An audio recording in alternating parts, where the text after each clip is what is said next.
مجاہدانہ training دینے والا کون تھا؟ ارے وہ تھا جس کا نام غازی عباس علمدار ہے۔ مجاہدانہ ٹریننگ کا استاد کوئی بریگیڈیئر کرنل والدار صوبیدار نہیں تھا، بلکہ جناب غازی عباس تھے۔ سامعین ذی وقار، بات چلتی ہے مقدمے کے طور پر، پھر آگے جس آیا کو میں نے تلاوت کیا ہے اس پہ گفتگو ہوگی۔ یہ میرے اور آپ کے منہ سے فاسد مادہ نکلے تو ہم اسے کیا کہتے ہیں؟ تھوک کہتے ہیں۔ کیا کہتے ہیں؟ تھوک کہتے ہیں۔ اور اسپتالوں میں کیا لکھا ہوتا ہے؟ تھوکیے مت، نہ اس پہ تھوکیے مت۔ کیوں؟ یہ بڑیاں برکتوں والا آگے یہ اسپتال بیماروں سے پڑا ہے، بڑا پڑا ہے، تمہارے تھوک سے مزید جراثیم پڑیں گے۔ ارے یہ میرے اور تیرے تھوک کی بات ہے۔ مصطفیٰ کا لحاف دن جب کڑوے کنویں کے اندر جاتا ہے پانی میٹھا کر دیتا ہے، خشک کنویں کے اندر جاتا ہے پانی بدلاتا ہے۔ عبداللہ بن عتق کے ٹوٹے جوڑ پہ لگتا ہے، ٹوٹا ہوا جوڑ دیتا ہے۔ اگر کسی کی ایڑی کو سانپ کاٹ جائے زہر ختم کر دیتا ہے، دبتی آنکھوں میں جائے شفا بخش دیتا ہے، آٹے میں جائے تو برکت پیدا کر دیتا ہے، ہنڈیا میں جائے تو برکتیں ہی برکتیں پیدا کر دیتا ہے۔ یہ نبی کا تھوک ہے، یہ نبی کا لحاف دان ہے۔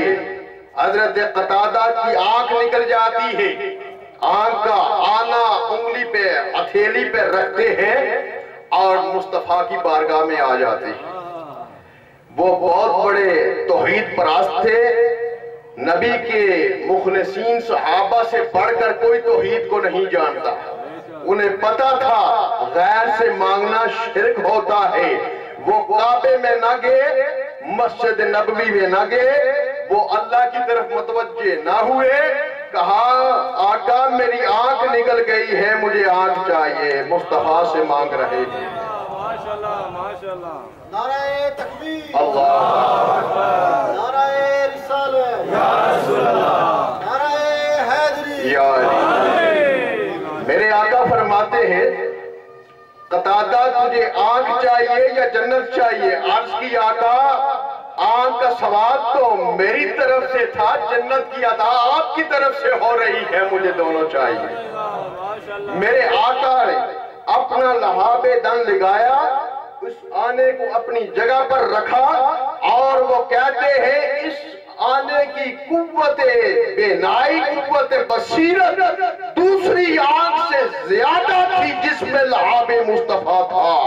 وہ صحابی تھا، وہ حابی نہ تھا، وہ توحید کو بہتر جانتا تھا، وہ یہ بھی جانتا تھا بخدا خدا کا یہی ہے در، نہیں اور کوئی مفر مگر، جو وہاں سے ہو یہی سے ہو، جو یہاں نہیں وہ وہاں نہیں، جو مصطفیٰ کے پاس نہیں وہ مصطفیٰ کی بارگاہ میں مقبول نہیں، اسے خدا بھی پسند نہیں کرتا۔ یہ نبی کا لحاف دن ہے، دکھتی آنکھوں کو شفا، ٹوٹے جوڑ جوڑتا ہے، میٹھے کڑوے پانی کو میٹھا کرتا ہے۔ اس کو کہتے ہیں فاسد مادہ، فاضل مادہ۔ ارے جس کے فاسد مادے کے اندر اتنی برکتیں ہیں، اس کی خون کی عظمت کا عالم کیا ہو؟ ارے یاری جس کے فاسد مادے کے اندر یہ برکتیں ہوں، اس کے خون کی برکت کا عالم کیا ہوگا؟ اس کے خون کی عظمت کا عالم کیا ہوگا؟ اے ملا، تیرا خون نکل جائے تیرا وضو ٹوٹ جاتا ہے۔ یہ مسئلہ ہے، کسی بھی مکتبہ فکر کے مولوی کے پاس چلے جائیں، بندہ نہ چیز خالصتاً اہل سنت حسینی اہل سنت ہے اور اس مدرسے سے فارغ ہے جو بریلویوں کا مرکز ہے، جامعہ رضویہ فیصل آباد۔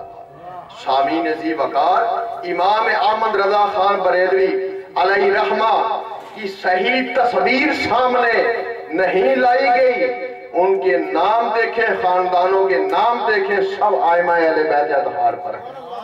ان کا وظیفہ دیکھیں، لی خمسۃ فی بہا حر الوباء الحاتمہ المصطفیٰ والمرتضیٰ وابناہما والفاطمہ۔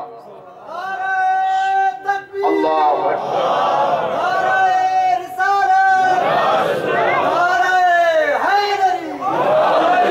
کسی بھی مکتبہ فکر کے مفتی سے مسئلہ پوچھو، خون کپڑے کے ساتھ لگے کپڑا ناپاک ہے، بدن کے ساتھ لگے بدن ناپاک ہے، وضو ہو اور خون بہ نکلے تو وضو ٹوٹ جاتا ہے، بدن ناپاک کر دیتا ہے، کپڑا ناپاک کر دیتا ہے۔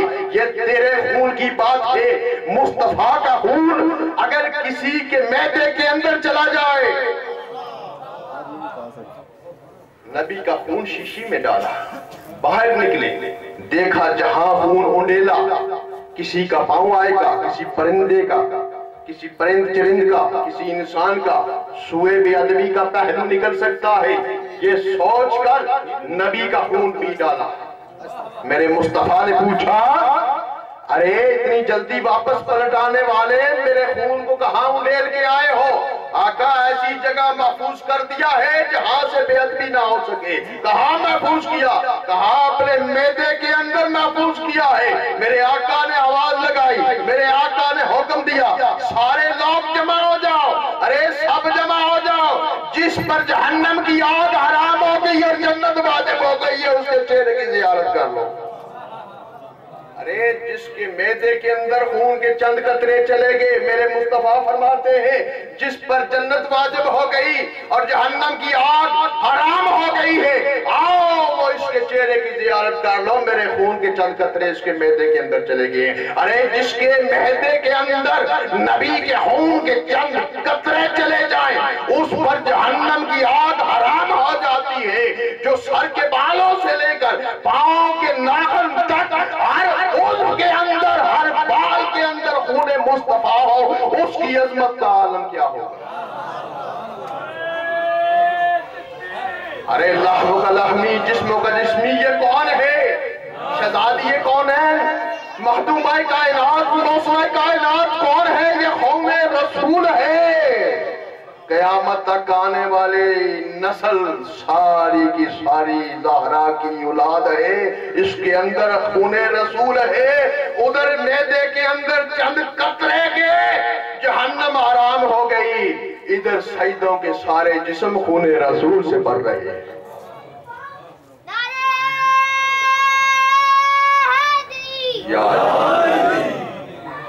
سامعین ذی وقار، نعرہ تکبیر، نعرہ رسالت، نعرہ حیدری، یہ ترتیب ذرا کچھ تو خیال مہمان کا بھی کیا کرنا ہے۔ اس لیے یہ تحقیق تحقوق کو ہم نہیں ماننے والے، تحقیق کے جو حق چار یار اس نعرے کے ہم حمایتی نہیں، لیکن نعرہ تکبیر، نعرہ رسالت، ترتیب کے ساتھ پھر نعرہ حیدری۔ نعرہ تکبیر، اللہ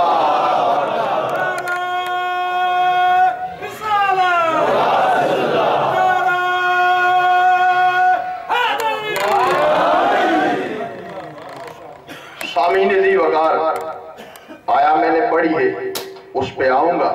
اس سے پہلے رب فرماتا ہے ان طاہر بیتی للطائفین والعاکفین ورکع السجود، اے ابراہیم و اسماعیل اس گھر کو پاک کرو۔ کن کن کے لیے؟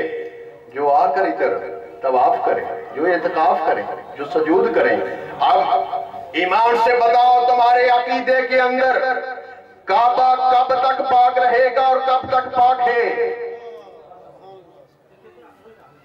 ارے کعبہ کب تک پاک ہے جس کو ابراہیم و اسماعیل پاک کر رہے ہیں؟ اور کعبے کی شان کیا ہے؟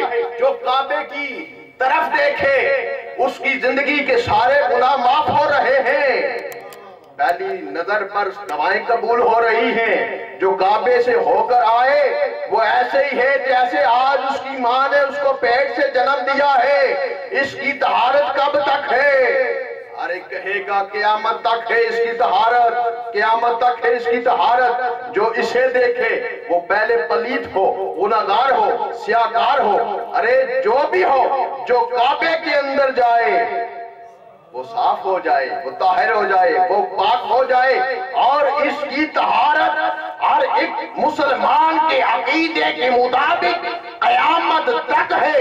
ارے جس کو ابراہیم و اسماعیل پاک کرے اس کی طہارت تو قیامت تک ہو، اور جسے خود پروردگار پاک کرے، انما یرید اللہ لیذھب، جس کو خدا پاک کرے اس کی طہارت کا زمانہ کیا ہوگا؟ اللہم صلی علی محمد و آل محمد۔ سامعین ذی وقار، قرآن پاک کی میں نے آیا پڑھی ہے، رب فرماتا ہے اے ایمان والو، اللہ سے ڈرو، تقوی اختیار کرو، اور معیت صادقین اختیار کرو، سچوں کی سنگت، سچوں کی معیت اختیار کرو۔ اے اللہ، جب تک سچوں کی نشاندہی نہ ہو، اس آیت کے پڑھنے کی تلاوت کا تو ثواب ملے گا، لیکن تیرے حکم کی تعمیل نہیں ہو سکے گی جب تک نشاندہی نہ ہوگی۔ اور پھر متکلم کے بدلنے سے کلام کی صدا بدل جاتی ہے، متکلم کے بدلنے سے کلام کی صدا بدل جایا کرتی ہے۔ میں کسی کو کہتا ہوں یہ صاحب سچے ہیں، اس کلام کی سطح کچھ اور ہے، میرے ساتھ ان کی 5 منٹ کی نشست ہے، میں نے وہ 5 منٹ کا نتیجہ نکالا ہے، ان کے گھر والے کہیں سچا ہے تو اس کی سطح کچھ اور ہوگی۔ اور مرد کلندر جو مراقبہ کرتا ہے پھر لوح محفوظ پہ لکھا دیکھ لیتا ہے، جب وہ کہے گا تو اس کی سطح کچھ اور ہوگی، غوث قطب جب کہیں گے سطح کچھ اور ہوگی، ائمہ اہل بیت جب کہیں گے کلام کی سطح کچھ اور ہوگی، مصطفیٰ جب کہیں گے کلام کی سطح اور ہوگی، جب پروردگار خود فرمائے گا تو اس کلام کی سطح۔ ہر چیز اپنی ضد سے پہچانی جاتی ہے، ہر چیز اپنی ضد سے پہچانی جاتی ہے۔